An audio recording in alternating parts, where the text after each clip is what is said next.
or Thor comic books, right? So, because I was reading mythology, so I backed into it. Let me get my door because I know my dogs are going to bark here in a little bit. Because that's what they do. My dogs are like that, man. My dogs are freaking crazy. I'm telling you, man. I love my dogs, but damn, we got two of the looniest dogs of all time. All right, so I came into mythology in general, just like like any other kid. Like I think I was always reading books. Like I was always reading, but I'm trying to think how I came into my first mythology book, man. I guess it's just generally at the library or something like that. And I always read books as a kid. I've been reading, kind of, folk stories way back, like Hans Christian Andersen. I'm trying to think, like, man, like, the Kipling stories were always kind of quasi folklore, like Rikki Tikki Tavi. I believe those are all coming out of those are all British kind of folklore, like expedition kind of folklore. That whole thing, Rikki Tikki Tavi and the stuff that went around that, like that was like very influential. And I don't know how, but I ended up like, I was always at the bookstore, I was always at the library. So I'm sure I just picked up a book of mythology and started reading it. And somewhere in there coincided, Clash of the Titans, right? So once I saw Clash of the Titans, like that was it. Like I'm in like spinware. I'm in there like spinware. Welcome, Caleb, right? Welcome in. So at that point, like I'm already kind of like really heavily feeling mythology. So I read some Thor, and then I get to like Marvel comics, and I'm like, oh, this is that same guy in a comic book. So this is kind of early on. Like I had some older comic books, like back in the day, I was really on like Nova. If you guys remember Richard, I can't remember what his name was, but he became the first. He was like the Nova guy. He was like the Green Lantern equivalent of the Nova. They used to have somebody at Earth. Now the Nova Corps used to have a dude here. It was Richard something. He was a teenager too, man. I was heavy on him early, and then I got into Thor, and that like launched me. So like that would lead back to me, into Norse mythology, and then like generally mythology and in general. Miss Southern Belle, yeah, absolutely. So he was my first character, but like quickly I was messing with Avengers. I quickly became upon Storm, and I was like, yowzers. Like this is like, again, she's kind of the second generation in the X-Men story. And I did a whole like breakdown. If you guys want to check the channel, I do a whole breakdown on like the history of the X-Men, how they came out, when she gets introduced. So the first team, I liked them. I was down with the first team, and I still am, so. But none of those characters hit me as hard as she did, right? So we get that, right? We get that. Nobody hit me. So, and what I liked about her is obviously her power is special. Her wind control power was, just through the roof. And we saw like both Thor and her, wield that power. And man, I'm telling you, like, I love a good rainy day. I remember like years back, like watching, I think it was like what was it in? Like in Secret Wars, right? Secret Wars series, they're on this other planet, and Thor standing out in the rain. Like it's a crazy, I don't even know what kind of weather pattern they had on this kooky planet. But Thor's like out there, and he's clearly enjoying this raging storm that's got everyone else just like shuddering in, right? And I'm like, yeah, I like a rainy day like that. So I kind of identified with that part. Like, and I like rain, but I like rain different. Like, if it's raining outside and I'm inside, like drinking some coffee, right? And, talking about mythology, it's great. Okay.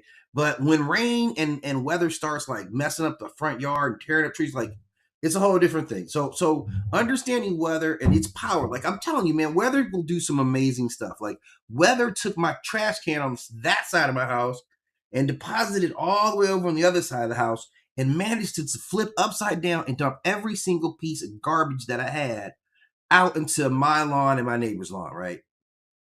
And I'm telling you, where I live at, man, this is unacceptable, man. Where I'm at, this is unacceptable, man. Like having trash out in front of your yard, like, yeah, is complete. That's not gonna happen. So I immediately had to go out here and pick up all this trash, right? Especially out of my neighbor's yard, but then especially out of my yard. This is weather, okay? So weather will do some amazing things, right? Like weather's just drowning. I'm drowning right now. I'm in the South right now. It won't stop raining, right? And I'm not saying that. I'm just saying like I know we need rain, so I'm not going to complain about it. But I'm just like, damn. So talking about weather, when it crossed into like superpowers, it crossed into like comic books, like what's weather all about? Like weather, I mean, it's the most important part. Like even if you go back to mythology, and I'm going to talk about like the mythological component of it. Um, Even if you go back to mythology, it's the core that brought the world together, right? Shu and Tefnut, air and moisture. So when we talk about weather powers, like I'm going to do now, um, it all starts to make sense mythologically, scientifically. It like all the components. I feel like it was one of the first things we really understood. So when we're talking about air powers or weather powers, really what we're talking about is air pressure first. Like everything starts with air pressure. That's what she's showing us. Controlling air pressure. High pressure systems tend to create clear skies, calm weather. Low pressure systems create instability, clouds, rains, and storms. So in the real world, pressure differences are what cause air to move. So if anyone can manipulate atmospheric pressure, they can create or stop weather events before they even begin. So that's a massive control that we have to attribute to Aurora, like my girl, right? Storm. Okay. Now, the other component is wind, right? We have air pressure and then we have wind, right? So this is what we're dealing with, okay? Wind is just air moving from one area to another, but weather control can direct wind would create gentle breezes, like how that wind flows, creating gentle breezes, creating powerful gusts, creating tornadoes, creating hurricanes, or just moving, wind from an area entirely. All that stuff is controlled by that pressure up there, right? Like so we kind of see how wind is used. It's like you can turn it on, you can squeeze the nozzle, make it more forceful, you can let it out, let it be like slow it down, slow the tempo, let it be breezy, angry, cool wind. Or it's that wind that you were like messing with it and rubbing it in the face and all that, and you're like, get out of here, and then it's mad and it goes out and like destroys the whole town. All that stuff is still just simply wind, right? As an element, it is just wind. But atmospheric pressure has a lot of control over that, right? It changes it. Now, the other component, like if we're really understanding what is weather control, like what are these powers, the other control of it is moisture, right? Remember I said Tefnut and Shu, air and moisture, right? Those are the two things before you get like, you got like earth, like you have to get like earth, Gab and Newt, and then you get Shu and Tefnut, right? Like air and that moisture. So the moisture, if you don't have any moisture, that means there's no rain, right? And if you don't have any rain, like nothing's popping off anywhere, right? This is the major component of weather control is can you produce some rain, okay? So with moisture is water vapor in the atmospheric clouds, which is fog, sleet, snow, hail. All that is just moisture in different atmospheric conditions that she controls, okay? Now, the other big component of it is temperature.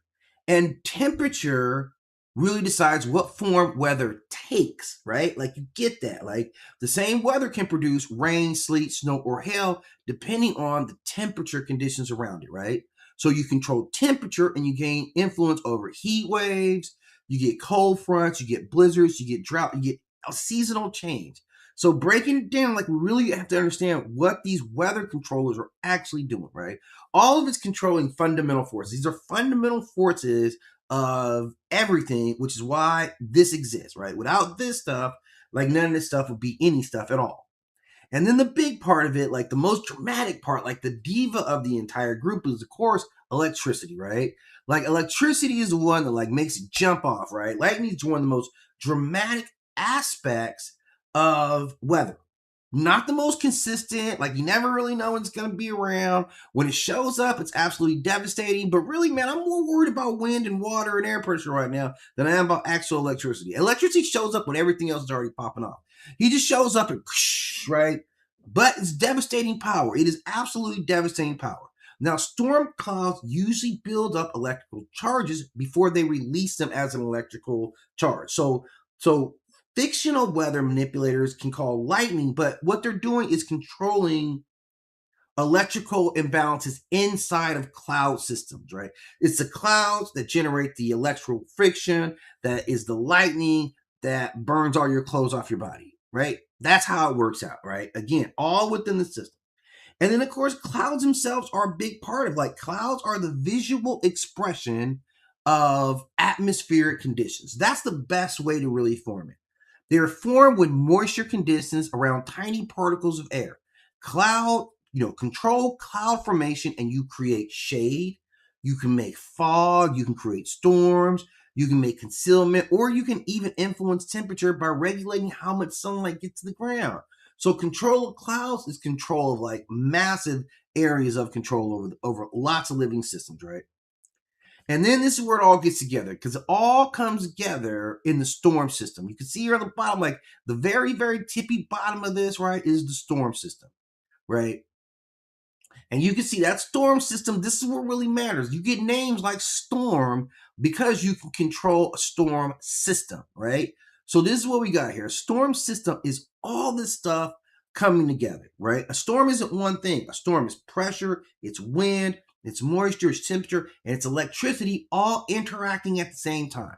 So a true weather controller is not just controlling rain or lightning, they're controlling an entire atmosphere. They're controlling all elements of this. They're controlling an entire ecosystem for those type of things that they're doing, right? So this is why weather manipulation is one of the most powerful abilities in fiction. You're not going to find a lot just inherently. You have that ability and you're actually like extremely all powerful and you're way out there, right? So it's about controlling the sky. It fundamentally is. And we'll talk about that later when I get to the myth. I always bring it back to some actual mythology, which is the foundation for all this stuff, right? Mythology is the foundation, right? So what we get from all this is back to storm gods, sky gods, right? Literally sky gods. All that breaks down to the gods who control the sky. This is why they were so powerful. This is why sky gods, like we don't, we repping it, right? Like earth gods, earth goddesses are obviously like without them, there ain't no foundation and nothing else matters, right? If the earth goddess says no and shuts it all down, really don't matter what the sky gods do, right? Like we get that, right? We do get that. So they're typically in concert with each other, right? This is all props goes to the earth goddess. But I'm gonna tell you right now, man, like without the earth goddess, right? If the sky goddess or God really takes over. So sky goddess is like Hathor, like Zeus is a sky god, right? You can see why they're so powerful because of what they're attached to. That they control so many aspects of our lives, from whether you're thirsty and the crops die, or a wind comes and snatches your hut or your village or your temple and blows it away, or if you're walking down the street and you get zapped by a bolt of lightning. It's all through them. We don't even know what's going to happen, right? So this is kind of what we have to monitor ourselves with. This is what we're getting here. This is what we're getting here from the sky gods. Very important abilities, very important power. Right? This is the biggest piece here. So that leads me to now that we've talked about what a sky god is, what it means to actually be a weather controller. Now that we've gotten that all in place, now we can move on to talking about this goddess among mutants, right? Like literally, this is the goddess among mutants. Storm, right? Literally, like the piece de resistance of mutants, right? After this, like you guys could say no more mutants all you want, and I don't even care. I don't even care if there's no more mutants after Aurora, because once you did it right, like you don't need to do it again, right? This is the one right here. This really changed comic books for me. And when we think about like weather control right now, like we think of Storm. Obviously, like her name's right in it. Like Thor is the OG at doing that, but Thor, you don't really be controlling weather all that much, dude. All you do is summon lightning, which very effectively, I'm not even boo-hooing on it at all. But you never make it rain, right? You never make it rain unless you're at a club, on Asgard or something like that, right? So you don't make rain. We can't count on you for rain. And that's not what we think about. But Storm, we think about that. Not just lightning, we think of Storm. And this is why she's different. Because not just because she can summon lightning, is that the world around her, this ecosystem that we're in, treats her like a goddess. That's the difference. That's her connection. Like her connection to the biosphere was so rooted. It was so rooted that this was her identity and her power at the same time, right? So Storm's very different. I don't know if that was Thor's identity. I felt like your identity was more a hammer and busting people in the head, which I greatly appreciate that too. I'm simply saying I don't know if your identity was as much tied to it as hers, right? So I am willing to say that, right? So when we're talking about Storm, this is really like who she is. She's really this. So her connection to the world, like, so let's explain who she is. Let me tell you guys who she is. Wow, so much to say about this incredible mutant here, right? A more Aurora Monroe. Say that 3 times fast. Aurora Monroe. Now her pops was a photojournalist, American dude, right? American, right? Right? And her mother was a Kenyan princess. We do come up when we go out in the world, right? Like that's to be said. So her mom's an actual princess already. And her pops, man, this is a cool brother from here, man, that went over there and found himself a dime and said, hey, look, I have to come forth right with it. And he did. So tragedy unfortunately struck her family and she was left orphaned. So this is where we get into some early foundational, if you didn't know this about her. So she spent a lot of years on the streets of Cairo or Egypt before returning, further, to other parts of the continent. She was always in Africa, right? They like to separate it out, but they're like, oh, she was in Cairo and then she went to Africa. No, Cairo fucking in Africa too. Like, that's old school. You can do better now. So we start to see her like she's this modern woman, she's this mutant, she's a spiritual figure, like she's all these things in one, but she never fully belongs. She's kind of in between both worlds. I think that's what they want to represent with her parentage, is that she represents the West, she represents Africa. So she's in between these two, right? That's where she's supposed to exist, right? She's not just that, she's just much of this. You're as much us, right? You're as much from right over here. But this is part of really how they her foundation is this connection to nature, but also this connection with like, nature on both sides. Like really, it's not a difference, right? And then early on, she has this uh, um, event, right? It's one of the biggest scars on her. Her trauma scar is that she's claustrophobic, right? Absolutely claustrophobic. And this is one of the aspects that, despite the fact that she is among the most powerful mutants on the planet, she has this one crippling fear. She carries a very deep, very human fear. As a child, she was trapped beneath rubble after a disaster that killed her parents, and that left her with severe claustrophobia. So she always wants to be free. And this would affect like how people treat her, talk to her, talk about her. Like, you better watch yourself because she's been through it. She's not likely to take a lot of shit from you, right? Like that's kind of the truth about her, which is fine. I can respect that. So this is what she carries. So this is a woman who can literally command the skies, but she is completely terrified of enclosed places, right? So and this weakness kind of affected her ability to function in some types of battles, and just a reminder, a very human aspect of her, right? Just a reminder that, yeah, even people who appear to have the greatest strength can still have weaknesses that we couldn't imagine, right? Like, or areas where they're absolutely suspect, right? That we wouldn't have imagined that. So that's who she is. So it just makes her more of a, I'm sorry, it just makes her more of a very human type of character, right? Something that I always embraced about Storm was that aspect of her, like what that meant about her. I gotta monitor my stream. I just want to make sure I can do it for me. Let me see. Let me see. Where can I get to mine? So when we look at Storm, we have to remember like this big aspect of her personality. Okay. Then there's a part that before she even became an X-Man, she was wandering around Africa. When drought struck villages, she would bring rain. When crops were failing, she would be the one to restore them. The storm threatened, she calmed it. So many saw her powers and assumed that she was divine, right? That's what they took for her, was being divine. And why wouldn't they actually assume that? Like, what does it mean? She does have these godlike powers. So entire communities already were worshiping her as a goddess. And, you know, imagine that, man. Thousands of years ago, before you guys understand the X virus, a woman does that. Like, she raises her hand and dark clouds appear, and then the rain falls and lightning dances. And, that's not a mutant, right? That's just a weather goddess. That's at least what they would call her. Now, modern comics, modern storytelling tells the story as her being an omega level mutant, right? This is what she is. She is an omega level mutant. It's like in Marvel terms that she has no clearly defined upper limit to what she could do.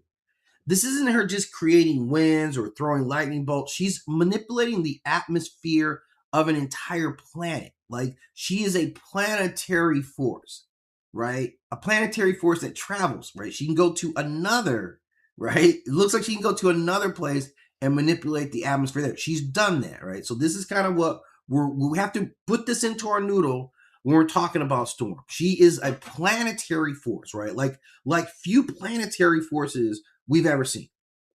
So she is presented, I think rightfully so, less like a superhero and more like a force of nature. She doesn't command the weather the way a pilot like flies. She commands the weather. She's not even commanding the weather. Like the weather, like, look, this is a 100%. You don't even have to command me.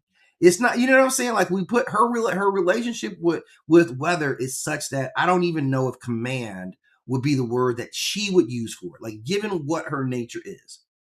So we know her through all this. This is how she gets to who she is, right? Born in Kenya, orphaned, claustrophobia. We're hitting on the big stuff. African princess heritage, worshipped as a rain god. So this is all that we know about Storm. And then she becomes the leader of the X-Men, right? And this is, symbolically for what the X-Men represented. Um, she was symbolically she was a lot embodied symbolically. This dark skinned woman, this African woman, right? This African black woman, this black African American woman becoming leader of the X-Men was a huge thing, right? And like it mattered, right? It mattered in comic book storytelling. Um, it really mattered. It was a very subtle but very important moment in comic book storytelling. That was the role that she ultimately took this. She had to prove this point that she was more than just, I'm controlling the weather. She was now respected for her judgment, for her actual wisdom. So she was really developing more as an overall character. So in a team filled with like telepaths and geniuses and warriors, Storm became the most respected leader in mutant history. Like really she was. Like because like the big difference is, when we look at like Cyclops is actually a great leader. I don't know if everyone sees him. I feel like Cyclops is a leader on par with like, I would say he's Captain America level. Like he's a lot younger. I'd say he's there. I'd say anyone that you would put up as a great leader of a team, I think Cyclops is there. I think he's absolutely that. Very strategic, very tactical, make tough decisions, can organize a team. Like he is that guy to be your rally point. I totally get that, despite what Wolverine has to say about it. But she's different. Like even with all that, she's different and she leads in a different style. And I think her the respect for her, man, like that's a real like, man, you really got it. You really got it. So she really comes from a place of like trusted judgment, right? And I think like she's more human. I think her strength lies in the fact that she is more compassionate than you guys, right? Like she is more in tune with nature. So that's going to affect her leadership. So I think it becomes kind of overwhelming. Man, who should play Storm? Oh, man.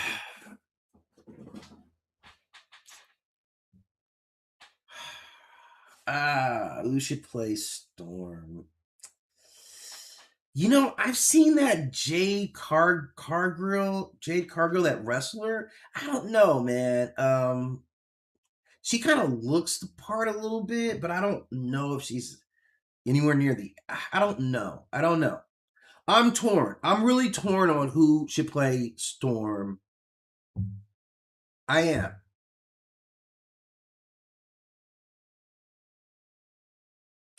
Man, I don't know, man.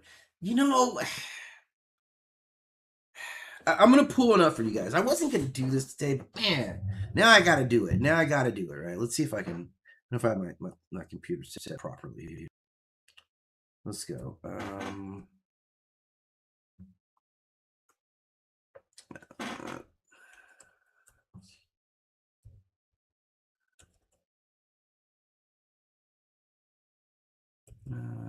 What's this girl's name, man? Let me see if I can find her. Okay. Because this is always like a big moment, right? Right. I don't know, man. I would say maybe I like Tiana. I like Tiana Taylor. Like I really do. Like I think she's kind of. I don't know. Let's see. I think there's some images of her like as Storm. I'm just trying to see if there's a couple up here. We'll just throw these up here real quick, right? Because she's got the athletic kind of like fit, right? She's got the face for it.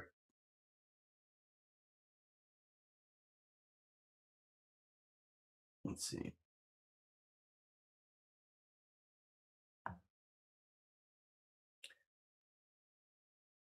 She's probably my. This is probably my like. That's probably my first up, right? Like I don't know, man. I don't know. I'm open. I'm open. Like I don't know. It's tough one. I just like her as an actress. And I think she's kind of cool, but I don't know. I don't know. That's a good one though, man. I just hope they pick someone good, and I'll be open. It doesn't have to be a name brand for me, right? Like I'm totally open to it, right? But as a character, like so we see why as a character she's just beloved as she is. Like no one has an actual history like Storm does, right? It's very rare. Like her relationship with nature is a loving relationship. Like she loves nature loves her. Um yeah, like I was really sad about like Hugh Jackman did such a good job with Wolverine, like, man, yeah, it's hard. It's gonna be really hard for somebody to step in there. But hey, man, look, how many Batmans have we had? Like, we get through it, man. We want the stories to endure, so we got to get through it, right? Like, I'm gonna tell you guys something, man. This is a total side note, right?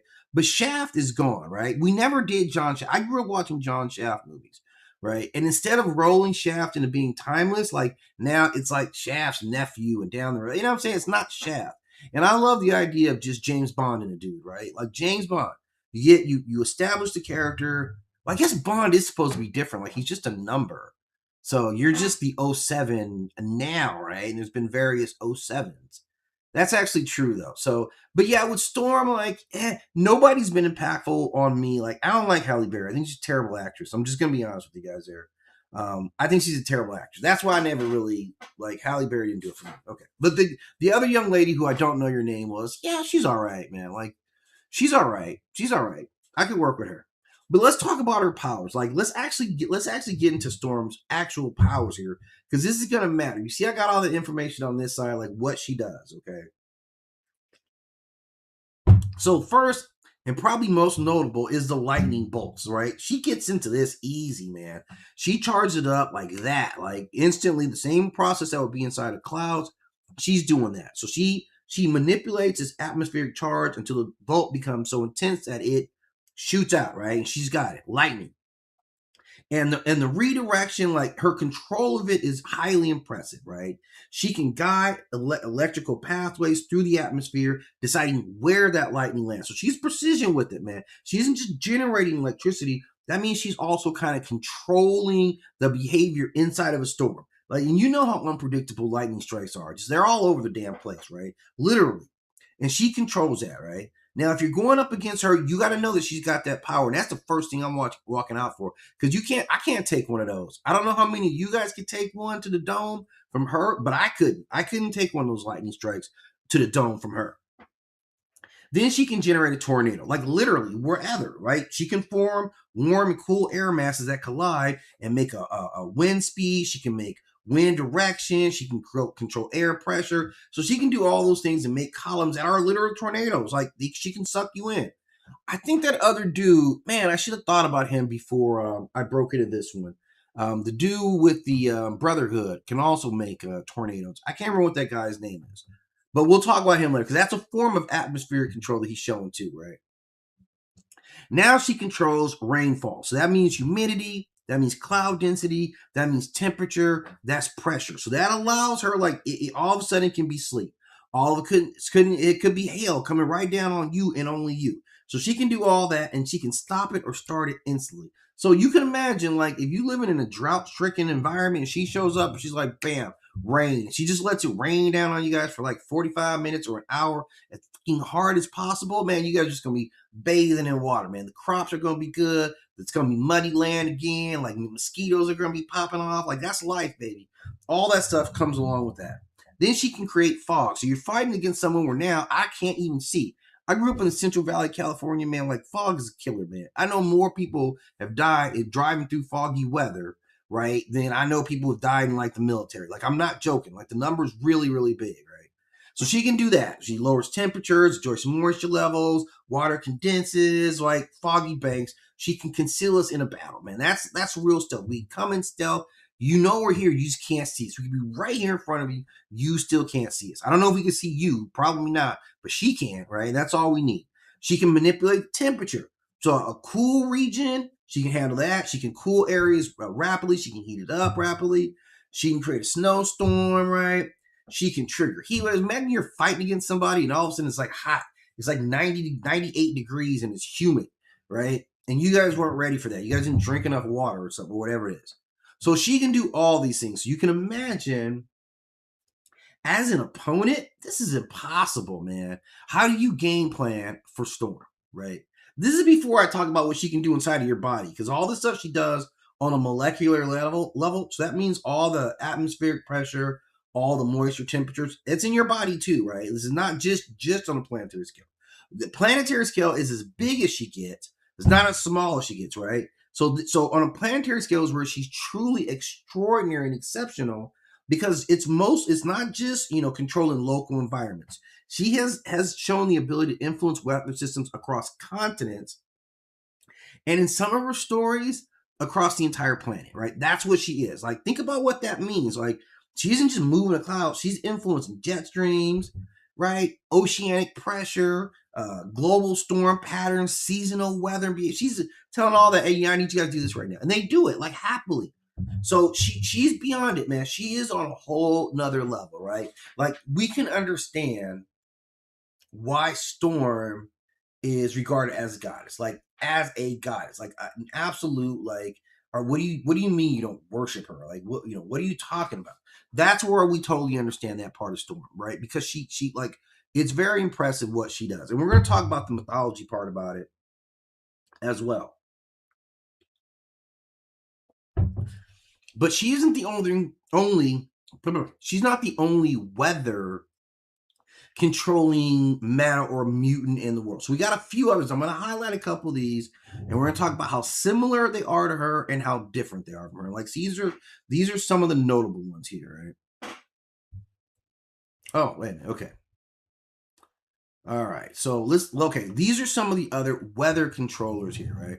So obviously we start off the list with the most dominant one, which is Storm, right? She's probably the one who's been holding down the title for the longest, right? Like she is the biological powerhouse. That's 100% what she is. She isn't casting spells. She's not using any magic. She isn't summoning a god, right? Her body itself is the source of that control. She embodies everything: air pressure, humidity, electrical charge, wind currents, right? So influencing all those things gives her abilities. Now, next up, we got somebody else who I see on deck. Now, this is Aang, right? Who, of course, is the Avatar. Now, what this young bald-head dude is, he is controlling a different approach. So he's not technically a weather controller. He's an airbender, but air is one of the primary sources. Like because he controls air and he controls water, like he's controlling all the elements. Like his Storm has a relationship with the biosystem, right? Physically, like her body is literally like in harmony with an entire ecosystem. His power is that he controls all the various elements because he controlled fire as well, right? So it's a little bit different. So he controls air and he controls water, which are two of the major components of this. But they're different routes for what they do, what they're getting about, like how they go about it, if that makes sense. It's different math to how they get there. He's an airbender, and air is one of the primary ingredients that creates water. Where Storm can decide, I want a thunderstorm. Aang doesn't necessarily do that. Instead, he manipulates the forces that eventually produce weather. Through air bending, he can generate powerful winds, create cyclones, redirect air currents, alter local atmospheric movement.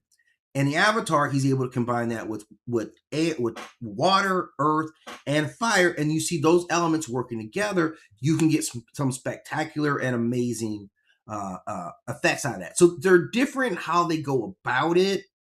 They're really different. Like they're fundamentally different. They're not doing the same things on any level. So they're very very different. Storm edits a final product. Like Ong just like puts everything in place. He edits the ingredients of it, where she's able just to change the whole like final product herself. Like she's in tune with it on that level. So just different approaches. She doesn't control fire. So what he's doing, he's combining the two most important elements, right? And you can control earth too, right? So he's controlling the two most important elements of weather, but he's not really a weather controller. He has more element mastery, which is obviously what that is. So we see that. And he's like, this is where the powers are different. Where she's, a mutant. He is just, I'm assuming not everyone has that mastery, even in their world. So it is different. Like, so he's something special too. So that brings us next, obviously, to Thor, the old man, the OG. Now, he is one of the, mythically speaking, one of the oldest explanations for weather control, and it's divine authority, right? His divinity. So across mythology, storms were often seen as being the actions of the gods. Like when thunder rolled, ancient people were like, they don't know anything about atmospheric pressure systems. They imagine a powerful being who has intentions of causing storms. This is what Thor inherits. So whether you're looking at the Marvel version or the mythic version, his control or his connection to Storm is tied to divine authority. He doesn't manipulate weather because of mutation. He doesn't use a weather machine. He's a god associated with this. So this raises a lot of questions about how he does it. Is he controlling weather, or is weather simply obeying him? Where Storm feels like she's mixing all the elements to the micro level, Thor feels like he's just a king. Like, I'm telling you what to do. Both of these guys can summon lightning. Both can produce storms, but how they get about it is vastly different. So Storm kind of changes the atmosphere. Thor commands the heavens, right? And that's fair enough. That's a fair enough assessment of it. Now, I don't know if his ability to influence the weather is planetary like hers.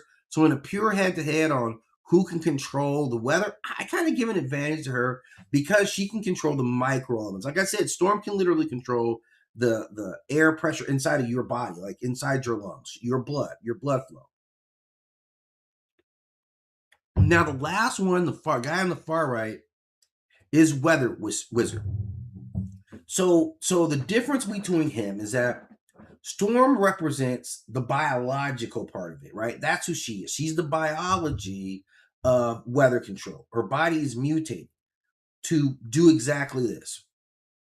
Thor represents divinity, but Weather Wizard represents technology, right? Like, he has no mutant power. He is not a god, but his abilities come from his weather wand. And everybody should have one of these, or nobody should have one of these. And it's likely nobody should have one of these. So he uses this. So he can use his technology to do a lot of the stuff that we watch Storm do, like lightning, windstorms, rain, fog, tornadoes. He can do all that stuff. So he looks almost identical, but how he's coming about it, the damage is still real. So he's still able to control it using technology. Like, I don't know if they really get into it on how he's doing. Like, what kind of technology do you have that allows you to control storms? But whatever, Weather Wizard has it because he's damn wizard, and that's why he's got it. So he represents like a modern approach to it on who controls the sky. Now, if I got to compare all of them, I still give Storm like top dominance because I feel like she's able to go anywhere with that. She can move with it, and like her intuitive nature with storms, this is her whole identity. Whereas Thor, you're also like, I got to train to fight. I got a bunch of other stuff on my mind today alone, right? But I think you see some good comparisons on how their different powers work, and that wasn't everybody. There's a couple other notable weather controllers that as I'm sitting here kind of thinking about it, I'm like, I should have brought that guy up too. Like, there's quite a few that I would take a hard look at, right, and talk about. And we'll do that later, because I could see us spending some time. Like, well, depends on whether you guys watch this stuff and like it or not. But I could see myself spending some time breaking out like weather controllers and all that stuff. So the other part is, like I said, there's always the start of this channel was mythology. So I like to go back to it. And where's my, there we go. All right. So this is the myth pattern, like outside of just, strictly Thor, Zeus was another deity who controlled the weather, right? And this is what, like, I'm telling you, man, Zeus hung his hat on this. Like, we know Zeus for a couple of big things, like getting his freak on and controlling the weather. And and it was fitting because you're the most powerful. When he assumed the sky god role, remember after the Titanomachy, right? And he was like, "Yeah, you take the sea, man. That's mad powerful. And you know what, man? You take Hades, man. Everybody's gonna have to go down there. And you know what, man? I'll just take sky, right? That's how he presented it. And Hades was like, "Oh yeah, like my name's already Hades, so you right, dog. I was meant to be there." And then Hades got down there. And he's like, "Wait a minute."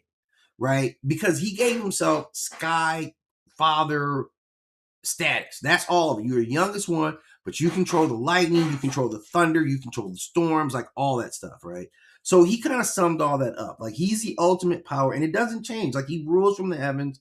This is the only place you can really rule everything. Like your signature weapon is a thunderbolt.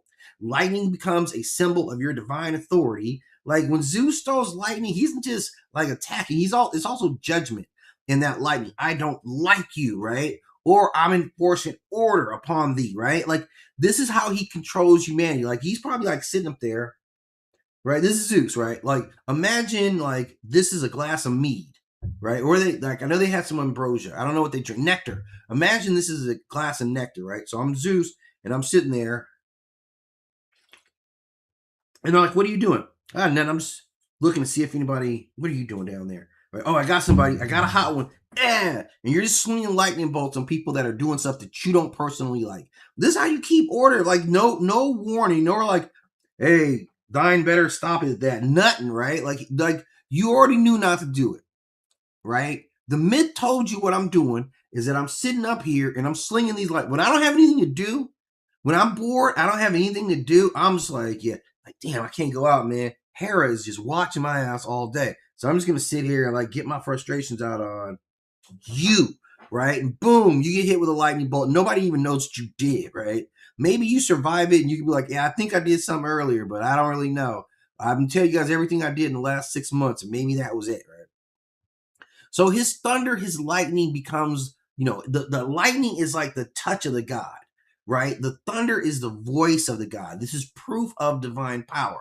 If you got struck by some lightning it was your damn fault, right? Because that's divine power. So if you did something to call that down that divine power, then you get what you deserve, right? So this is proof of that.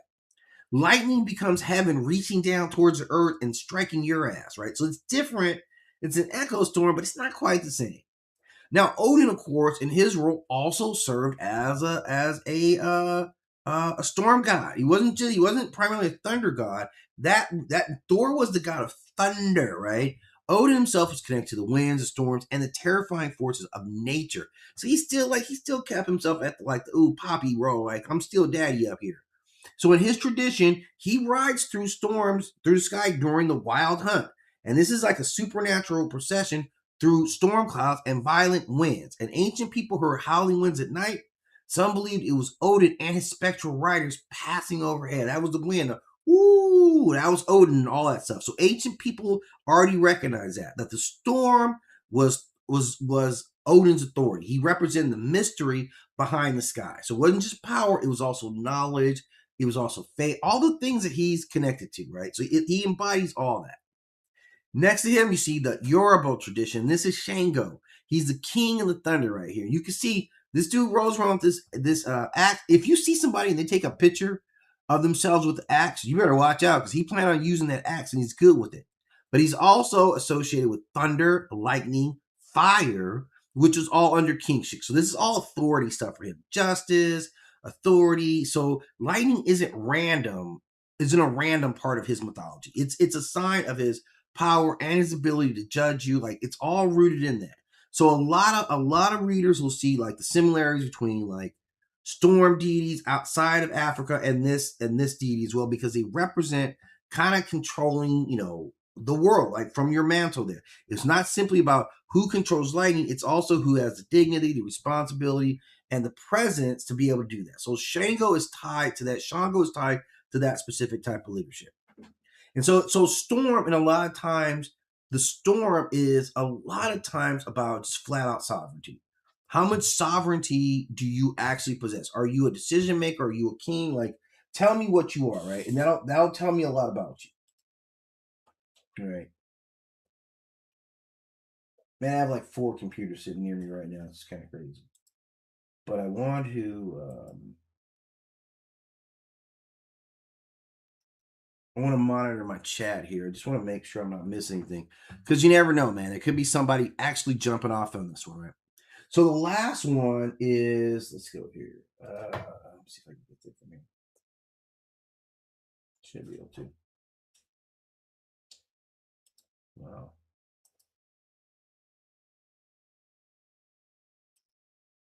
And the last one, oh, you fucking what? You know what? Oh, I see. Okay. So the last one, obviously, is the Aztec guy, which is Tila right? Tila. I know I'm mutilating that, but he's not, you know, he's a giver of life. This is a weather guy who's a little bit different than these. He's a provider.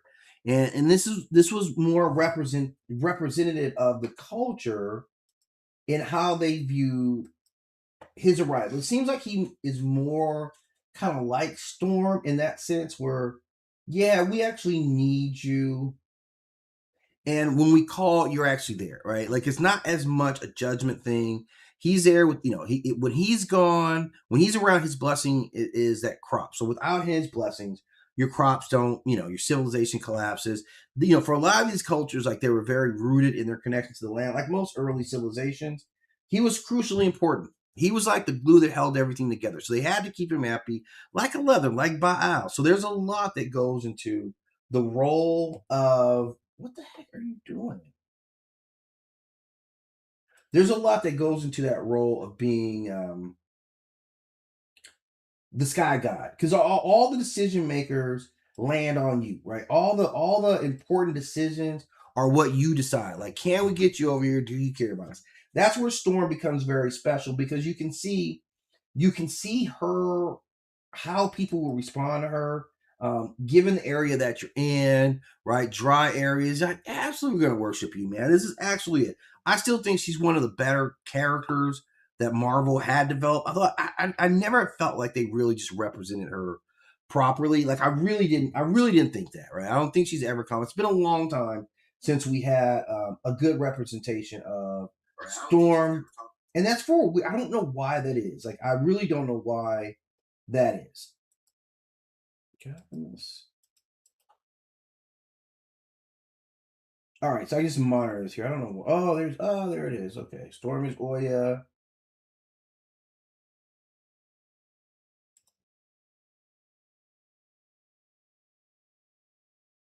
See, okay, Great Blackness. You said, see, I'm glad I opened this chat up here because I hadn't seen your comment. Like, is she Oya? Like, okay, I'm gonna check it out, man, because like I think you're saying something pretty powerful right there, and I'm gonna have to dig into that. I'm gonna have to dig into that because I don't know enough about her mother's side, and that's where I'm gonna have to dig in, because that would actually sum up a lot of stuff right there. That would actually make a real huge, right, like understanding. So let me just let you know I'm feeling you. I'm feeling that. So I'm gonna check that out, right? That's why I had to get that chapter. I got to figure this thing out, man.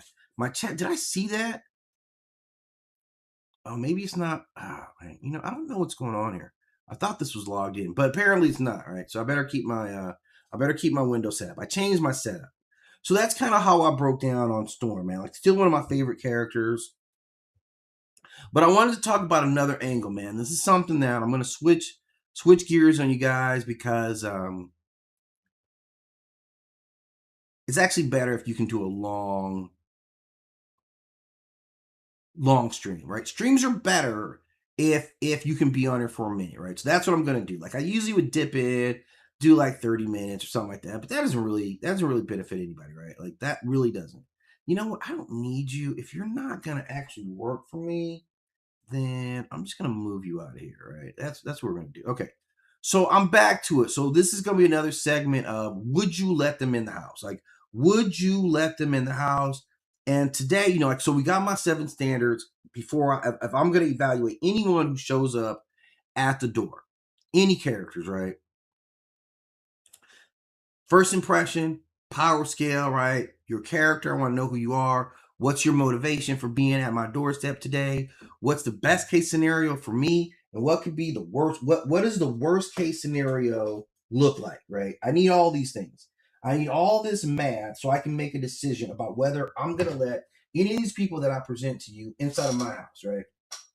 So let's take a look at this. Like, who do we got up first? Who do we got up first? We got Hancock, right? You know the character Hancock. Will Smith played this guy, like a very powerful dude. So what do we know about Hancock? What do I know about Hancock? Okay, now I went with the boozy Hancock. Now I know we've got a version of Hancock where you're cleaned up. That's not really the Hancock I know. When I see you, like, typically you're gonna look a little rough. Like, you look a little rough, man. You're kind of disheveled. You're probably still drunk, right? Or you smell like you're drunk. You're probably kind of rude, and you be coming in boozy, man. Like, we already know who you are. Like, you be coming in boozy. You don't seem like you necessarily care. Um, like, you don't necessarily care. You talk a lot of trash to people. Like, that's who you are. I wouldn't see you as a villain. I would definitely say that. So, like, but if you show up at my house, I already know some stuff's gonna get damaged. So, like, this is already where, like, you coming in, like, now if you come in as cleaned up Hancock, maybe that changes it, right? But, like, right off the bat, boozy. Like, let's look at it, man. Let's actually take a view of him, right? Unshaved, you got on a beanie and a short shirt. If I don't know what's going on here, but you're completely disheveled, this is not a good look, right? So you're already not setting up a good standard here, right? Now, when I come to the second part, like, and I'm like, okay, what's your power scale? This is where it gets kind of scary, right? When we talk about Hancock, it can get flat out scary because this guy's got massive regeneration ability, superhuman strength, superhuman stamina, flight, and he's a combat master, right? Like, bullets ain't gonna matter, police don't matter, armies aren't gonna matter. His power scale is like overload. He's far beyond anything that I could deal with by myself or with any of the help of all you guys here that are watching. I definitely don't think we could take him as a unit. So I wouldn't put us there. So then the third part, I gotta say, okay, like, this is a massive power threat, but am I necessarily afraid of this brother? Like, when he shows up, what's your character like? I'm like, okay, he's not a villain, right? He's not. He's not a conqueror. He's not a monster. He's actually just a deeply damaged person, and he's carrying like a whole century load of emotional baggage. So at his core, he's just kind of a lonely dude. Just it's just unfortunate that you have a bunch of power. So this is kind of how I would look at him, man. He's like disconnected. You don't really have a purpose. Like, you have all the signs of someone I would reach out, or I feel like I should reach out to. I don't know if I would do it, but I would be like, if I saw Hancock, man, as long as I knew you weren't gonna mess me up, I'd just be like, hey, what's up, bro? What you up to? You know what I'm saying? He's more of a damage hero, and I can kind of feel compassion for that. So I'm willing to do that, right? Now, the big question is, like, okay, all that aside, now you're at my doorstep. And what does that mean for my life? What does it mean, right? He's not usually out seeking out victims. He seeks people. If he comes to my house, he might need some help, maybe some conversation. Maybe he's trying to do something good. Maybe he's lost, trying to help, whatever it is. Like, I typically know that your motives are typically going to be positive, if not alcohol fueled, right? So I'm gonna say the both, right? You're probably good intentions. You're whatever you're doing probably is being influenced by a lot of alcohol in your system, right? It's fair to say that, right? It's okay to say that because that's true. Now, what's the best case scenario? Okay, the best case scenario is that I become friends with an immortal superhuman. He protects my neighborhood. Nobody ever breaks into my house again. My property value maybe goes up because the neighborhood's so safe. I gain access to centuries of knowledge and experience and conversation. And if something dangerous happens to Kobai, like, I got him on speed dial, right? So, like, the upside, the best case scenario for this is legendary, right? It really is. It's absolutely legendary. Like, maybe I got to go by your house, eat some Jiffy Pop, kick it, watch some games, whatever it is, whatever you want to do. Like, he's not an evil guy. So, like, there's a lot of upside in being friends with Hancock. And that's what at least said. We're friends. Then I'm feeling good about my position here. Now, the worst case scenario isn't that, he's evil. None of that. The worst case scenario is that he's reckless and you be drunk a lot. So those are my problems. Like, you could clearly, like, I don't know how much you guys price it out, but I don't know much like a hole in your driveway. I don't know if you guys know how much it's going to cost, but it ain't going to be cheap, right? And if just you landing fucks up the street in front of my house, we got maybe we'll have to meet at your house. Like I'll meet you at your house, but you can't come over here. But you can sneeze, and all of a sudden the wall comes down, right? He falls asleep on your couch, drunk. You know what I'm saying? Like all this, he gets attacked nearby. Like it is like I probably survive all this stuff, but my house isn't. Like there's a high probability of property damage, right? So overall, yes, he gets in, but we're gonna kick it in the backyard for a while. Like you're gonna get in, and I'm gonna be like, yeah, let's just go in the backyard right now. I got some chairs set up here. It's a nice little view. Mosquitoes ain't gonna bother you at all. They ain't gonna be able to get through your skin. Let's kick it back here in the backyard, have some privacy, right? But that's how we're gonna do it. So he's definitely getting in, and we can talk. Like I'm sure, like he's not here trying to like. I'm just not gonna let you open the doors or any of that stuff because you're gonna tear all that stuff apart. But overall, like based on who Hancock is, like yeah, I let you in. I don't have a problem with letting Hancock in the house, man. Actually, he'd be. You're welcome in my house, homie. I understand the pain that you're going through, and I'd rather be there for you, man. Like tough guys, they need that too, man. You know what I'm saying? We gotta care about each other out here, right? He-Man. Oh man. You know what? Okay. This is gonna be a tough one, right? Does He-Man get into the house? Does Adam of Eternia get into the house? So, all right. All right. Let me get into this one, right? Let me get into this one because I got a lot to say about this guy. Like, I never really liked He-Man all that much. I'm not gonna lie to you guys here. I never really liked He-Man all that much. Okay. He shows up at the house, right? Yeah, you're polite, you're friendly, you're very respectful. There's no threatening energy. I'm not worrying about you beating me down. I'm not worrying about you stealing anything. There's nothing going on, right? But why you ain't got no shirt on, right?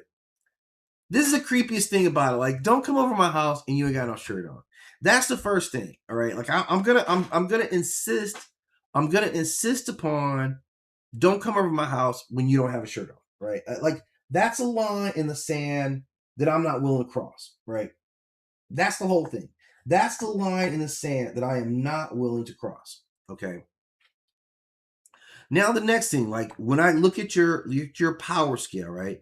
It's a little ridiculous, right? Because He-Man means like this is one of the most powerful guys in the universe, right there. He's extremely strong, very durable, magically empowered, great combat skills, access to magical artifacts. So his power level is pretty high. I don't put him up at a 10, but like you're pretty much an 8. Like you're very powerful there.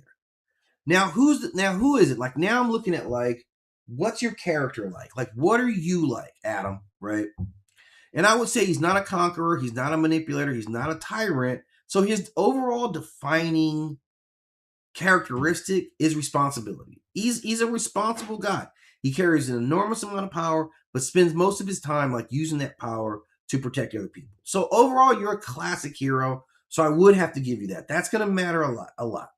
Now, why are you at my doorstep today, Adam? What can I do for you? And here's the thing. This is important because maybe he needs my help, or maybe he's here to give me a warning about something. Nothing that he's going to deliver is probably going to be bad news. That's pretty much it. The best case scenario is I just made a friend with the King of Eternity. Even though I don't want to kick you with this dude. I think it's weird you walk around with no shirt on and these little, like, you got bracelets on, right? You have more bracelets, you have more covered on your arms you do on like your groin. I think that's all weird. I don't want to see that much of my homie's legs, right? Like I'm just being real, man. Like don't come over here dressed like this, right? Like all right. Let's be respectful in my house, right? At the same time.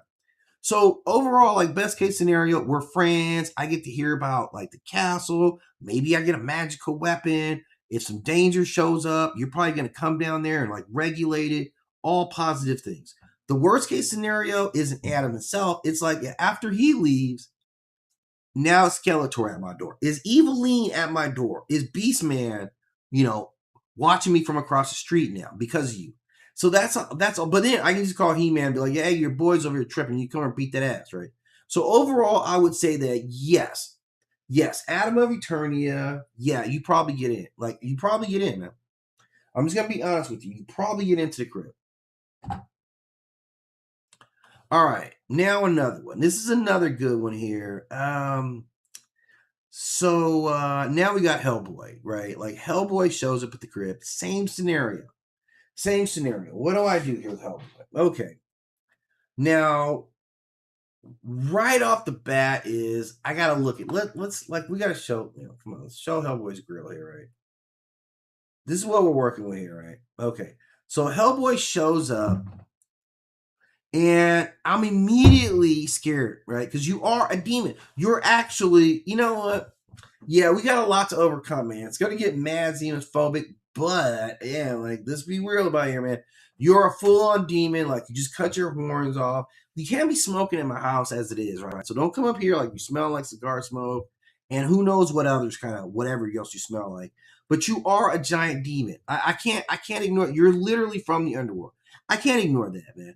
I feel like my grandmother would have something to say to me about letting a demon in the house, man. I just honestly I feel that way. I know you're different, right? And then we add up like you got glowing yellow eyes, right? Like none of this stuff is no more. And you're massive, and you have a tail, and you have a hammer hand. That this ain't really. You probably have a giant gun on you, like a giant gun. Okay, power scale next, right? It's terrifying. His power scale is absolutely terrifying. I don't know if he's Adam of Eternia level, but I know he's got superhuman strength, extreme durability, like regeneration, like all the stuff he has, combat skills, occult knowledge, which I don't think Adam have, and resistance to supernatural forces, right? He is designated to bring about the end of the world. His power level is a 10 level. He's apocalyptic. That's a level of threat he is. He is an apocalyptic level threat. Now, here's the thing. What's his personality like? What does his character tell me about Hellboy? Hellboy's all right, man. Like you're basically a blue collar guy who likes pancakes and cats, right? You like a lot of beer, so I'm like, oh, you want a beer, right? You like cigars. You like complaining about work. You typically will say people. You're in love with Selma Blair, right? Is their name Selma Blair? And like, yeah, you're actually a good dude. Honestly, you are a good dude. But you probably are going to jack up some stuff inside the house because you're so big and you're kind of careless. But I get it. Like, why are you at my door? Now, this is an interesting thing because any reason that Hellboy's at my door, it ain't good, right? We know that. If Hellboy showed up at the house, it's not good, right? Not for me. You're either investigating something that's around here that I don't know about, you're protecting somebody, you're looking around. Like all of this stuff is kind of concerning for me because now I gotta watch, like, okay, who else is gonna show up at the house or what's at the house that sent him here? So the best case is like he comes by, I got like a 108 pack of beer because I don't know how much beer it takes to get him drunk, right? And we sit up and we talk about mythology. We talk about storytelling. We talk about all the stuff I'm ordinarily talking about with you guys. Me and him are having those conversations. If anybody shows up at the house, I'm not worrying about it because Hellboy's gonna. My house is gonna be ruined, right? That's gonna be the whole thing. And so the worst case thing isn't even him. It's like, yeah, hey, I heard you order something on eBay, and inside of it is a demon, and it just got out, right? It's not him. So he is there in a protective role. So yeah, like after a little bit of pushback, like I mean, like, come on, man, you got to be accountable for how you look, man. You can't ask me to ignore that you literally are a demon. So I'm gonna go out on a leap. I'm gonna go out on a leap, and I'm gonna trust you to let you come in the house, man. Like that, I'm gonna trust you enough just because I know a little bit about you, man. I feel like, man, I understand you've been on the downside of people telling you to kick rocks for a long time. Like you're the king of get out of here. Like that's you 100%. So I get it, man, that I would like to show myself as a more evolved human being and not present that case to you once again. Okay. I'm going to try. That doesn't necessarily mean I succeed. Right. So let's be real about that. Okay. So who we got up next? Who we got up next? Oh, man. Genie, man. Who do we have up next? We have Genie of I Dream of Genie, right? And I'm like, this is just one of the most delightful things that could ever happen on your doorstep. There's no downside to this. There's no downside. I'm gonna keep you guys guessing as to whether I let Genie in or not. I'm not gonna give up the ghost on my decision on Genie just yet, right? Because there's some other stuff there. Like I see Jeannie, like she presents very well, right? She's obviously very friendly. She's very polite. She's very enthusiastic. She's good energy in her, man. Immediately comes off as cross as somebody who wants to help, right? That's what she says, right? No intimidation factor. She's not gonna be drunk like freaking Hancock showed up at the crib drunk, right? Everything about her appearance, down to her outfit, her bright eyes, says like a 10 out of 10. Absolutely, absolutely We're riding hot. I'm glad. I'm like, what took you so long to come over here? Like, I'm being honest, Jeannie. Like, why did it take you so long? I got Netflix. Me and you got chill. Like, what's happening, right? So this is where we gotta talk about Jeannie, right? Because because this is what people forget, man. Don't let the smooth taste fool you. This is what Billy D. Williams told us a long time ago. Do not be letting the smooth taste of something fool you, right? Because Jeannie isn't a superhero. She's actually a genie. Yeah, her name is Genie, but she's actually a genie. And genies operate on reality warping abilities. I want you guys to digest that one. Like genies are reality warpers. So she can teleport, she can create objects, she can alter reality, she can transform people, she can travel instantly, she can rewrite consequences. Her power level is absolutely absurd. Like it's ridiculous. It is elite tier power level with that smiling face, right? So who am I? Who is Jeannie? Like overall, man, I don't know, man. Like you seem like you're well intended. She wants people to be happy. She's a little impulsive, right? She wants to help, but she has very poor judgment. Like that's what it is. Jeannie actually has poor judgment. It's very questionable at the least. So she solves problems sometimes before fully understanding them, and sometimes her solutions are bigger than what the problems were in the first place. So that's it. But she does intend well all the time. You have to be very clear with Jeannie and say, look, no, we're going to talk about this, right? Stay focused with me. Yes, yeah, I know you want to help. Okay, we're going to do that. So she is a well-meaning chaos of agent of chaos. Like she is that. So why are you up in my door? There can only be a couple of reasons that she's here. Jeannie's here. If Jeannie's knocking on my doorstep, it's because she likes me.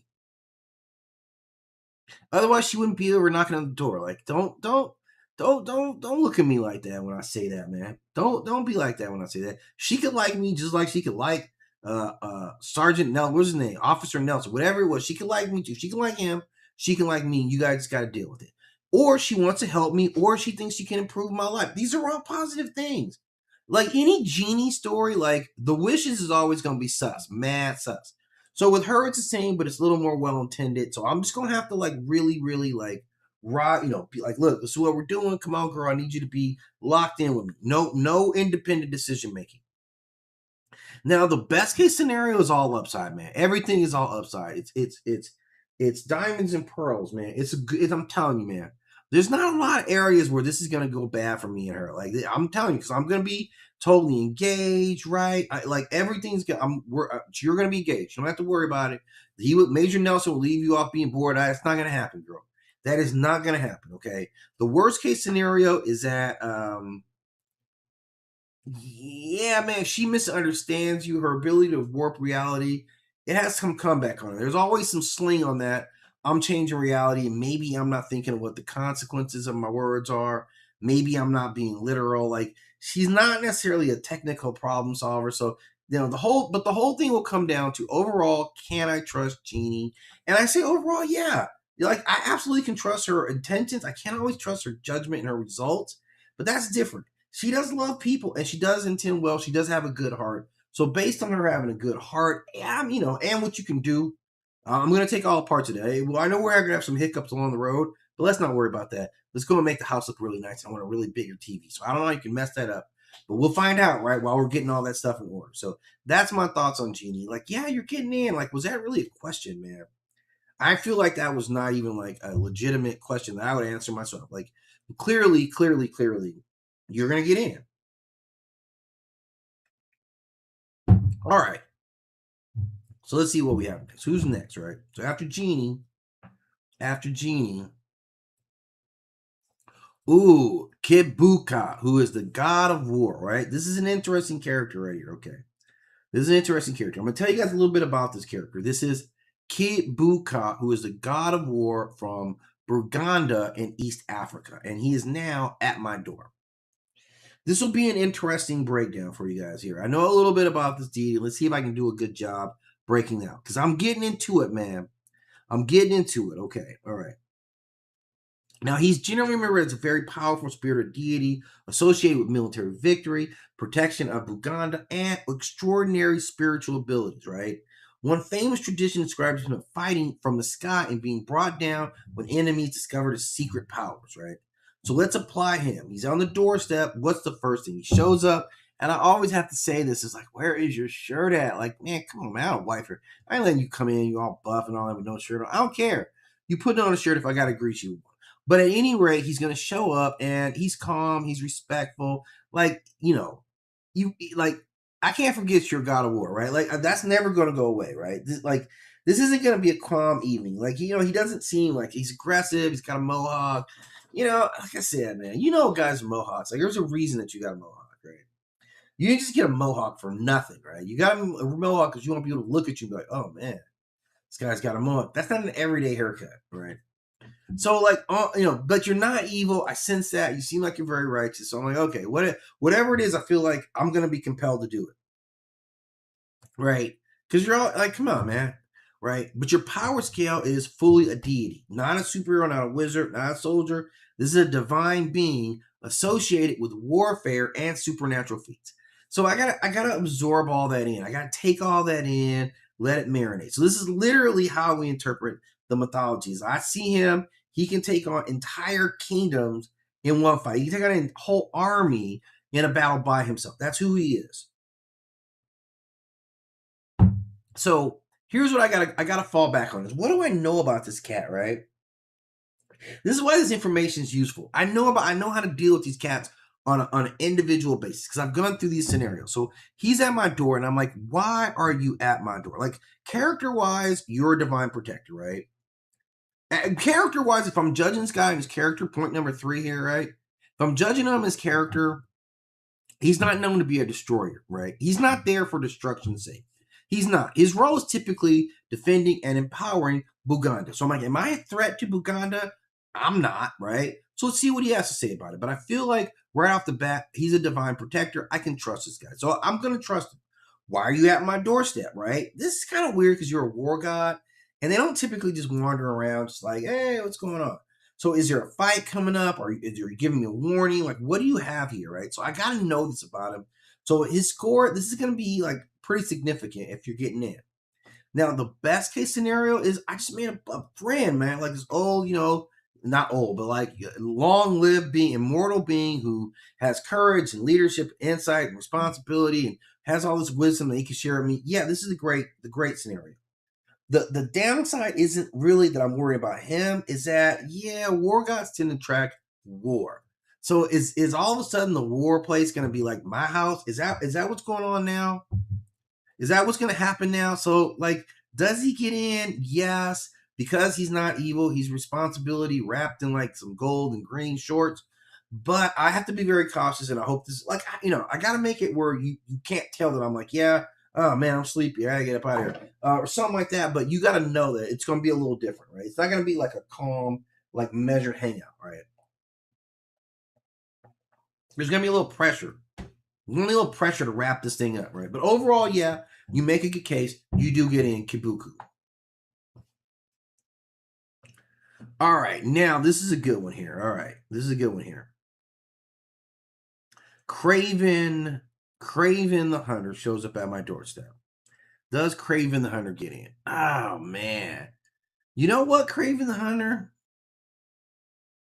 You know what, Craven the Hunter? Let me really evaluate you. Like, I just watched the new flick, and here's the thing. Like, this is a very intimidating guy. I don't want you at my house off the bat, right? Right off the bat, your first impression is not good. He's confident, he's intense, but you're armed most of the time. Wear your shirt at again. It's not looking good, man. This is a guy who looks lost. Like, this is a guy who's like, yeah, can I help you? It's like, yeah, what's going on here? Now, here's the thing.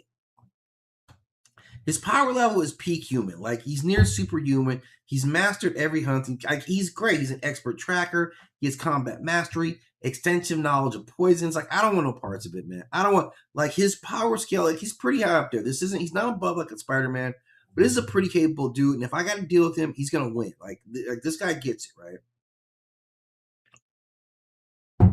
Now, his character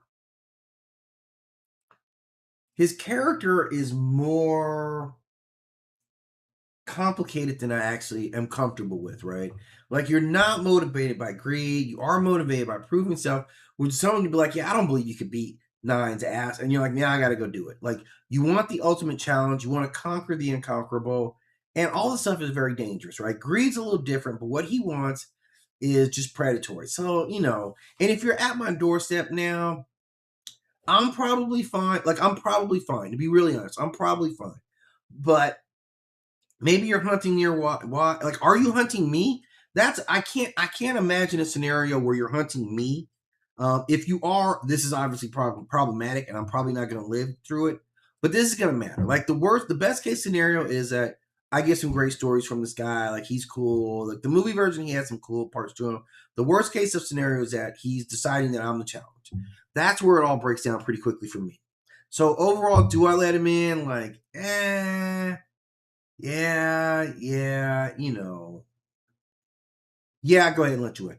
Based on what I've seen, that you can be a reasonable person. All right. Oh, Mary Sibley. Mary Sibley. Mary Sibley from Salem, right? And wow, this is just a very beautiful, powerful, evil woman. Like, there's a lot going on with Mary Sibley. Like, a lot. There's a lot, man. There's a lot of risk, man. There's a lot of risk, man. As pretty as she is as dangerous she is. That's right off the bat. Mary is highly intelligent. She's very elegant. She seems composed all the time. She's well spoken, right? So she doesn't look like a threat. She's not walking around with a hammer on her back or shirtless or any of that stuff, right? She doesn't have demon horns or glowing eyes. She comes off with like competence and control. So right off the bat, she's gonna rate very, very, very high, right? Like, look at her. She's gonna rate very high on that she's knocking at your door, right? Which is a problem because we move on to aspect number two, which is her power scale. She's not physically powerful, but she's politically powerful. She's magically powerful, which is more dangerous, and she's social powerful. So all those things together, she has the ability to run your life. She's a powerful witch. She has strategic intelligence. She has manipulation skills that are next level. She has political influence on par with an ascending president. She has long-term planning like this. She's fully invested. She has a small team. So she has some clear ideological goals that she's working towards, and I got to be very respectful of that. Like, her power scale, like, you're very high. I give her like a 7. She's very high up there. Now, who is she? Like, who is Mary Sibley? Man, she's not necessarily a hero, but she's not really a victim. Like, what she does to protect herself, her family, community, what she loves. So, like, yeah, but you will do anything in that. So if it's any advantage to like bumping me off to help your family, like, it's done, right? Like, I already know it's gonna be done. Like, there's no question about how Mary Sibley is gonna move. So why are you at my door, right? All right. If Mary Sibley's at the door, she wants something. I'm not willing to move as if that's not the case. Could be information. Maybe you want an alliance. Maybe you want protection or leverage. So none of that means an immediate danger, but it's reasonable to kind of question exactly what those mean. So none of that is a bad thing, right? The best case scenario is that now I make friends with Mary Sibley. She hangs out, we blaze up, right? We watch some Netflix, and then we chill. That would actually be a beautiful day with Mary Sibley. The worst case scenario is that she's shoving a frog down my throat, and now she's got complete control of me. Because that can happen too. Like, we've seen her do this, right? With George Sibley, shoved a complete toad down his throat. So overall, I'm willing to take the risk, man. I'm willing to take the risk on Mary Sibley, and she does get in. That was actually a pretty easy one for me. I didn't even have to think that hard about that one. I kind of feel like you guys could sense that. All right, Monica Rambeau. Monica, Monica, Monica Rambeau from Marvel Comics, who I think she's the character Photon. They call her by a couple of different names now. Monica Rambeau. Like, right off the bat, man, there's just nothing, there's no downside to Monica Rambeau. There's not any downside to this woman at all. She's actually a very righteous person. Keeps herself just like, this is Captain Marvel. This is Photon, Pulsar, Spectrum, like all that. Spectrum's probably the best name for her, I think, overall. But first impressions, like, man, you're gonna pass every vibe test. Like, she's professional, she's confident, she's competent, you're calm under pressure, right? She's all that stuff. Her power scale is It's through the roof, man. It's through the roof. She's upper tier. She's an upper tier character, like 100%. Now, who is she? What's her character like? Impeccable character. Impeccable character. A protector of people, serving people, always takes responsibility. Power didn't make her a hero. She was a hero, like, on her own. This is why she ends up with her power. So why are you here on my doorstep? Well, you're not seeking a conquest. You're not seeking worship, right? So maybe you need some help, or you know someone needs some help, or you want some information. Otherwise, like, I feel pretty safe. Like, the worst case, that's the best case scenario is like I now have an ally who is like this intelligent person who's like super powered and pretty good looking at the same time. So I like it. The worst case scenario is like what she represents.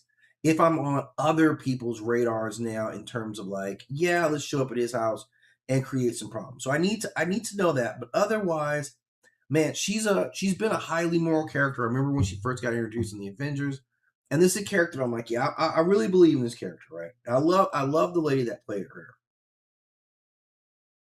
Mm.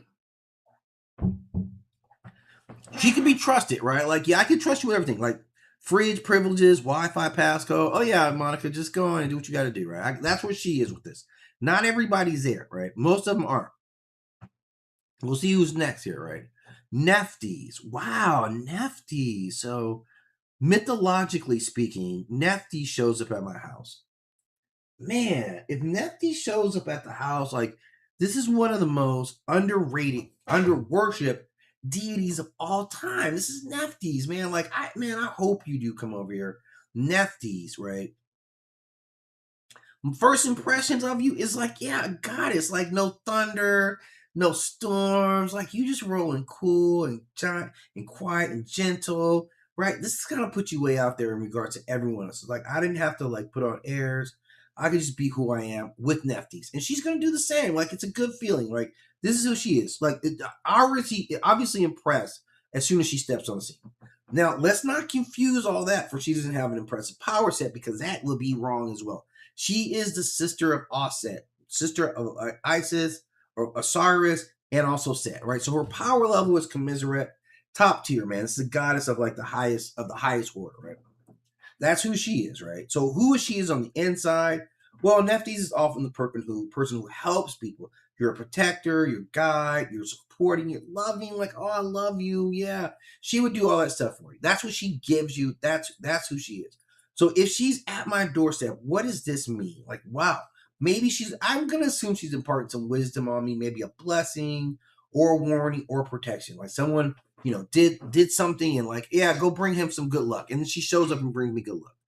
The best case scenario is obviously some beautiful situation. Wisdom, perspective, spiritual protection, like all that stuff is great, right? Believing, confirming my own belief system, right? All that stuff.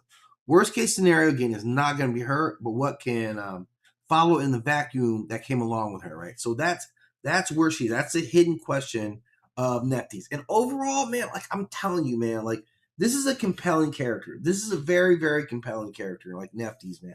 I've read some of the mythology on her, man. Like she's integral in a lot of the major stories from the Egyptian or Kemetic belief system.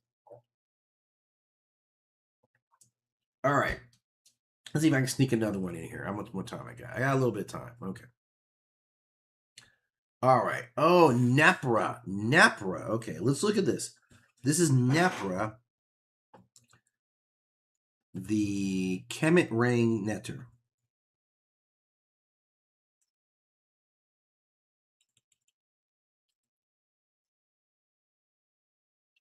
Ring netter. Let's see.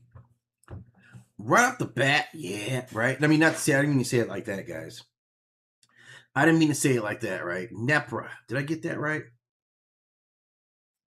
Let's see. Now, obviously, like when I start off with the traditional stuff, hang on. If I start off with traditional stuff, like obviously this is straight mythology. Oh, come on. Let me restart this. I need to pull up some information. I know about this deity, but man, it would be nice to have my notes on this one here right in front of me. Like right off the bat, I look at her and, obviously that first impression, this is a rain deity. So yeah, more than likely, she's a beloved character, all that stuff. Her power levels, like she's not a planetary threat. She is a local deity, but very powerful, controls storms and weather and implement. So I gotta take her seriously. She's a goddess that does deserve, my full attention, right? If I'm really gonna be honest about it, she deserves my full attention. So we go ahead and give her that. Let's see. Nepra. Okay.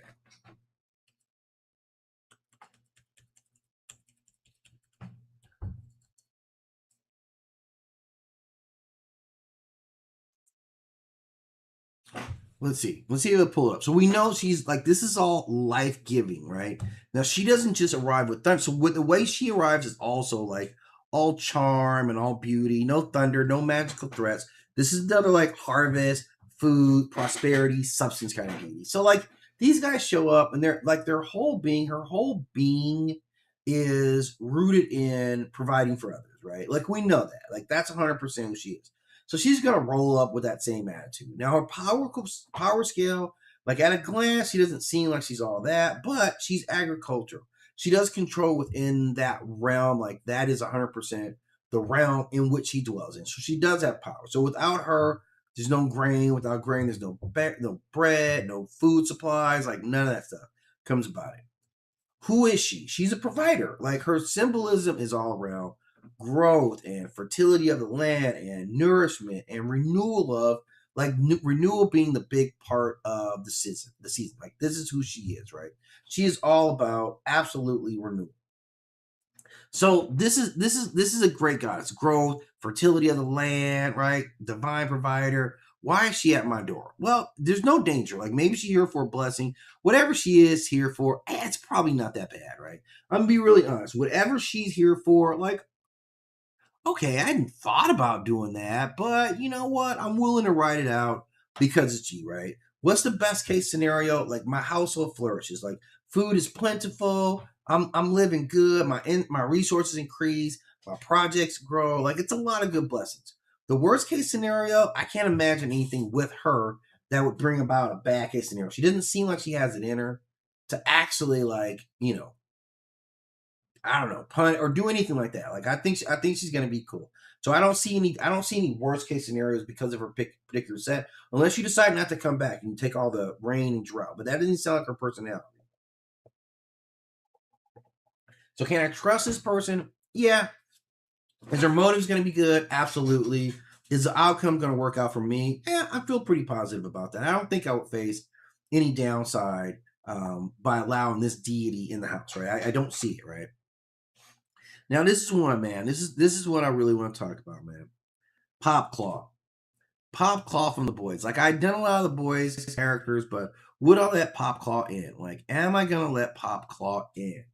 And initially, like I'm gonna tell you right off of first impressions, like Pop Claw shows up and oh man. Yeah, so yeah, Pop Claw is at the door. Let's run the scenario for Pop Claw is now at the door. Right? It started off. So she's here and I got to judge her. And I'm just telling you, like, if I do the standard rule and I'm like, first impressions, I look through the peephole and I'm like, yeah, Pop Claw. Um, this is a difficult evaluation, man. She's not evil. She's actually good. I actually felt bad for her. Like, she's not evil, but she's mad unstable, right? She's mad unstable. If I see her at a glance, everything looks pretty good. She's friendly. She's approachable. She's not carrying a big hammer. She's not covered in blood. She's not going to threaten you. She's like she seems pretty normal, and seems that way because not that none of that's true.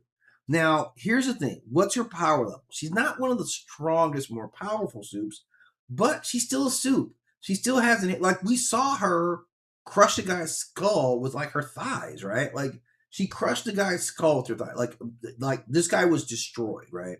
So she's got all that. She's got her retractable claws that can rip through flesh and bone. So she's not without power. She's actually pretty powerful, and I'd have to be cautious being around her. Like just being honest. So I gotta be honest, her power scale is pretty high. Now, who is she? Let's talk about her character. Because she's not a monster. She's a tragic character 100%. She's a person whose life was falling apart. She's dealing with addiction, fame or loss of fame, loss of relevance, self-worth, corporate exploitation. So she just makes bad decisions and they've been compounded. Even who she decided to give herself to, right? Even like the person she was involved with. Why are you at my door? Now you're probably there because you need some compound V, like you're hooked up. You need some help. And it's probably not going to be some good help. But I got to worry about you because you are murderers at the same time, right? Maybe a place to hide. Like if it's emotional support, like absolutely. Like, so there's a bevy of things that be going on there. And it's important. It could be mostly positive for me. The best case scenario is that, she's just like A Train dumped her again, and she's just looking for somebody to comfort her. I'm willing to be that, by the way. I am willing to be that, right? She needs to stabilize, but I have to be honest that you're probably on drugs.